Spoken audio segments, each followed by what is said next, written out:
Friends అందరు బాగున్నారని అనుకుంటున్నాను. సో మీకు అందరికీ తెలుసు కదా, నేను ఆల్రెడీ షేర్ చేశాను నాకు ట్విన్స్ ఉన్నారని. సో నేను ఇవాళ నా ప్రెగ్నెన్సీ జర్నీలో నేను ఫేస్ అయిన స్ట్రగుల్స్ కానీ, మీకేమైనా ప్రెగ్నెన్సీ టిప్స్ కానీ ఇవ్వాలని అనుకుంటున్నాను. అండ్ ఫస్ట్ నేను నా ఎన్టీ స్కాన్ రిపోర్ట్ షేర్ చేస్తున్నాను. I hope it will be useful for many of them. Okay, so ఇక్కడ మీరు చూస్తున్నారు నా ఎన్టీ స్కాన్ రిపోర్ట్. సో నాకు ట్విన్స్ వచ్చేసి నాకు డీసీడీఏ ట్విన్స్ అంటే డైక్రోనియానిక్ డైఅమ్నియాటిక్ ట్విన్స్.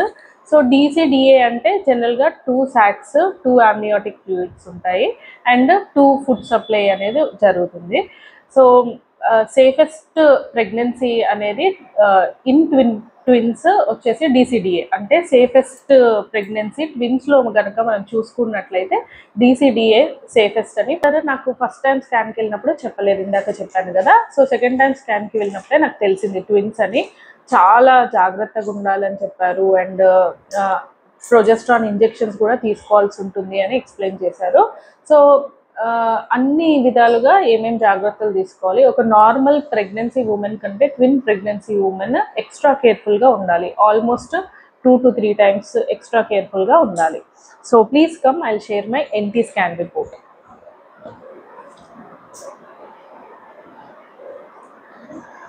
సో చూస్తున్నారు కదా, ఇది నా ఎన్టీ స్కాన్ రిపోర్ట్. నేను ఫస్ట్ బేబీది ఎక్స్ప్లెయిన్ చేస్తున్నాను. ఫీటల్ హార్ట్ యాక్టివిటీ అంటే బేట్ ఉందా లేదా అనేది విజువలైజ్డ్ అంటే కనిపించింది. ఫైండింగ్స్ అలైవ్ ఫీటస్ అంటే బ్రతికున్న ఫీటస్ అని. ఎఫ్హెచ్ఆర్ అంటే foetal heart rate 166 BPM. Crown rump length CRL అంటే జనరల్గా baby full body size head to legs వరకు. నెక్స్ట్ ఎన్టీ అంటే బేబీకి back side neck back side ఉండే ఫ్లూయిడ్ 1.9 mm. సో ఇది అప్ టు 4 mm ఉండొచ్చు, నాకు 1.9 mm ఉంది. నెక్స్ట్ బీపీడి అంటే తలకు లెఫ్ట్ అండ్ రైట్ సైడ్ ఉండే స్కల్ అంట అండి. సో ఇది 22 mm ఉంది. హెచ్సి అంటే హెడ్ సర్కంఫరెన్స్ 83 mm ఉంది. అబ్డామినల్ సర్కంఫరెన్స్ అది వచ్చేసి 64 mm. ఎఫ్ఎల్ అంటే longest bone in the baby, అది వచ్చేసి 10 mm ఉంది. తర్వాత బ్లడ్ వెజిల్స్, పిఐ అంటే బ్లడ్ వెజిల్స్ 0.9, ఇది కూడా ఓకే ఉంది. ప్లాసెంటా వచ్చేసి anterior. Amniotic fluid normal. Card 3 vessels, ఇది కూడా normal. So nasal bone present అని అన్నారు. డాప్లర్ వచ్చేసి నార్మల్ అన్నారు. సో ఫస్ట్ బేబీది ఇవ్వండి రీడింగ్స్. సో ఐ హోప్ మీకు అందరికీ ఇవన్నీ సిఆర్ఎల్, ఎన్టీ, బీపీడి, హెచ్సి అంటే ఏంటే ఉంటాయి. సో మీకు అందరికీ ఇవన్నీ డౌట్స్ ఉంటాయి. సో నాకు చాలా డౌట్స్ ఉండే, ఈ లెన్స్ ఇవన్నీ ఏంటి, అసలు నాకు కరెక్ట్గా ఉన్నాయా లేవా అని ఆలోచించేదాన్ని. అందుకే నేను ఈ వీడియో తీస్తున్నాను, ఎందుకంటే మీకు ఈ డౌట్స్ ఉంటాయి. సో ఈ వాల్యూస్ చూపించాక ఓకే నాది కూడా ఆల్మోస్ట్ ఇంతే రేంజ్లో ఉంది అని మీకు కూడా అనిపించవచ్చు, కొంచెం రిలాక్స్ అవుతారు. నాకు తెలుసు, బికాస్ డ్యూరింగ్ ప్రెగ్నెన్సీ టైమ్ నేను చాలా ఎక్కువగా ఆలోచిస్తుండేదాన్ని. సో అందరికి ఇలాంటి డౌట్స్ ఉంటాయనే నేను ఇవాళ ఈ వీడియో చేస్తున్నాను. సెకండ్ బేబీది ఇప్పుడు వాల్యూస్ చూపిస్తున్నాను. సో మోర్ ఆర్ లెస్ సేమే ఉన్నాయి, అంత డిఫరెన్స్ అయితే లేవు. ఇప్పుడు second baby findings alive foetus, foetal heart activity visualised. Foetal heart rate వచ్చేసి 170 BPM. CRL 72 mm. NT 1.5 mm. BPD 21 mm. HC 80 mm. AC 67 mm.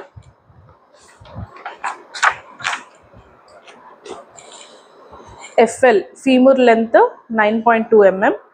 ఇంకా పిఐ వచ్చేసి 1 mm. ప్లాజెంటా వచ్చేసి పోస్టీరియర్.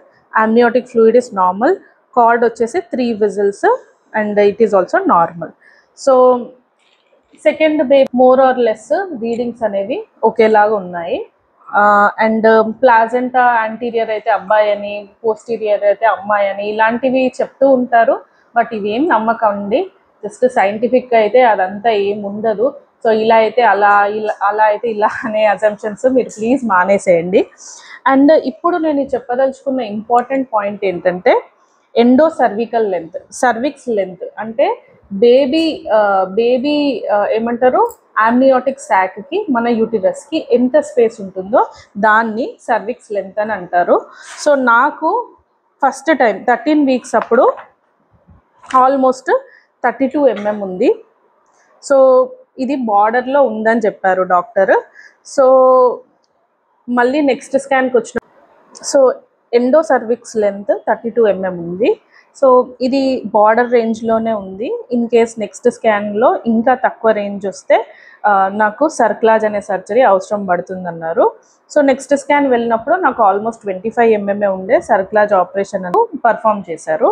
సో ఇది అంటే ఎస్పెషల్లీ అది నార్మల్ ప్రెగ్నెన్సీ విత్ 1 బేబీ కావచ్చు, twin pregnancy కావచ్చు, cervix length అనేది చాలా ఇంపార్టెంట్. ఎందుకంటే బేబీ శాక్కి మన యూటిరస్కి లెంత్ అనేది తక్కువ ఉంటే శాక్ అనేది బ్రేక్ అయ్యే ఛాన్స్ ఉంటుంది. ఆ అమ్నియోటిక్ ఫ్లూయిడ్స్ శాక్ ఎప్పుడైతే బ్రేక్ అవుతుందో బేబీ అనేది చనిపోయే ప్రమాదం ఉంటుంది. సో అందుకే ఈ పాయింట్ మీద అవేర్నెస్ ఇద్దామనే నేను ఈ సర్విక్స్ లెంత్ గురించి ఎక్స్ప్లెయిన్ చేస్తున్నాను. సో ఇన్ కేసు మీకు less than 25 mm or 20 mm ఉంటే ఇమ్మీడియట్లీ డాక్టర్ సర్క్లాజ్ అనే సర్జరీ పర్ఫామ్ చేస్తారు. సో ఇన్ కేస్ అవసరం ఉంటే మీరు చేయించుకోండి. ఓకే, సో ఇదండి నా NT scan report. So in case మీకు ఇంకా టిఫా స్కాన్, గ్రోత్ స్కాన్ ఇవన్నీ రిపోర్ట్స్ క్లియర్గా ఎక్స్ప్లెయిన్ చేయాలని మీకు అనిపిస్తే, యూస్ఫుల్ అనిపిస్తే కమెంట్ సెక్షన్లో నాకు పింక్ చేయండి. నేను తప్పకుండా ఫుల్ వీడియో అనేది మీకు పోస్ట్ చేస్తాను. I hope this video is useful for all of you. Please subscribe to Kirti's Official. Thank you so much. Bye. Have a